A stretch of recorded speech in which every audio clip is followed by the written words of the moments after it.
Hello everyone, welcome to my channel. So in this podcast, we are gonna have a quick review about the homeotherapeutics, wherein of acidity, which is commonly explained by patient in the form of like epigastric burning and tenderness, especially related to that of their meal time or immediately after the meal or beginning the meal or when they skip their meal. So yeah, it's commonly related to that of the meal, which helps us in differentiating it from angina, which is almost the similar pain is there. Epigastric burning and tenderness and pain is also there in angina, so which helps us in differentiating it from acidity. So let's jumpstart the information or the symptoms of the remedies which are commonly used for the treatment of acidity. Coming to the first remedy is adjunctum nitricum. In adjunctum nitricum, almost every GIT symptom is associated with belching. So, such common existence of sluggish or neurotic troubles of the GIT is expected in adjunctum nitricum, and the very prominent symptom is they crave for sweets, and they are also it is also helpful in the dyspeptic troubles for gastritis of drunkards, and there is like common acidity symptoms are also there in adjunctum nitricum, but I'm not mentioning the common acidity symptoms in each and every drug, but I'm mentioning the particulars as well as the typical generalities of each and every remedy, so that we can understand in what case of acidity wherein these symptoms are coexistent in the patient, the particular remedy can be given. So that's what I'm doing in this podcast. Hope you got my point. I'm not putting emphasis or I'm not explaining the medicinal symptoms or medicine or the pathophysiology involved in the acidity, but I'm explaining the remedies wherein along with acidity what are the symptoms to be expected, so that this remedy can be given for that patient. So yeah, that's about adjunctum nitricum. And coming to the next remedy is calcarea carb. As we all know, calcarea carb, there is like cold, everything is very much cold, sluggishness is very common, cold sweat, and they are cold to touch like that. And in coming to the GIT, I mean coming to the acidity symptoms also, there is like epigastric burning is there, but the specific thing is they crave for indigestible things, that is like chalk, all something which is very hard to digest, for example is like chalk. And apart from that, they also crave for salt and sweet, and not to forget eggs, which is very very characteristic symptom of calcarea carb. And there is repugnance for hot food, that is they can't bear to eat hot food, they are very much fearful for that. And apart from chalk, they can also eat coal, pencils, etc. So they crave all crap stuff. And they want their food to be cold enough, so that which is easy for them to take in and bear better. So yeah, that's about calcarea carb. And not to forget the generalities, which is like they feel the abdominal distension is like as if a saucer, inverted saucer, is placed upon their abdomen. So they feel like such distension is present in calcarea carb. And coming to the next remedy is carboveg. In carboveg, you find sore, rancid, putrid eructations, which is a very prominent symptom, just exclusive to, very much exclusive to carboveg, because as the circulation is very much sluggish and slowed down, there is super added to that, there is venous congestion. So the whole bodily processes come down to an halt, so which results in the long accumulation of the food stuff where it is eaten or where it is kept. So there is like super added to that, there is rancidity or putrid. If the digestion process is slowed down, the every bodily process will have an effect of that, and resulting in also abdominal distension, which is very very prominent. And they get a bit relief when they when they have eructations, they produce some temporary relief.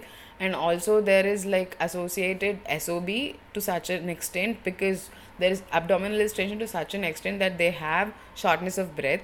That is very important point of carboveg. And coming to the next remedy, that is iris. In iris, you find the the secretions of salivary gland, pancreas, thyroid.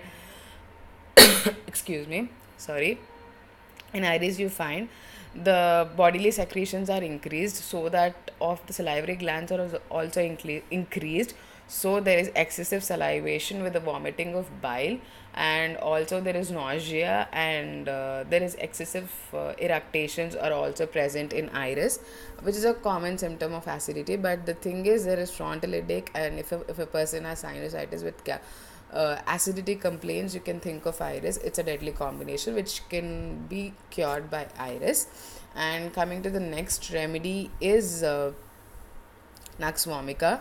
In Nux vomica, there is unbelievable eructations, and there are unbelievable eructations and abdominal distension, because they have this habit of excessive indulgence in stimulants as well as food. They have fun with all rich food, but the next day they wake up sluggish and very much slowed down bodily function as well as digestion. So they feel very much heavy in the pit of the stomach, as if a stone is lodged in, and they feel that they will be better if they vomit out, and they do very much trials for that, but they can't have any relief. So it's a purely trouble due to the improper intake of food, not due to an internal problem, but due to their out of their habit. If they have this wrong diet for a long time, and it can be thought of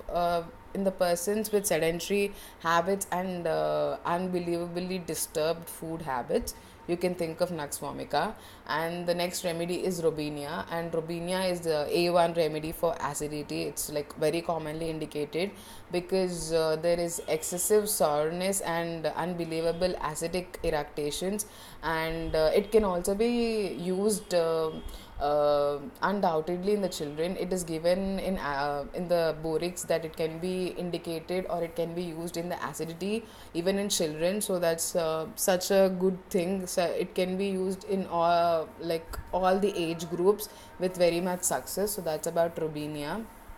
And coming to the next remedy is natrum carb.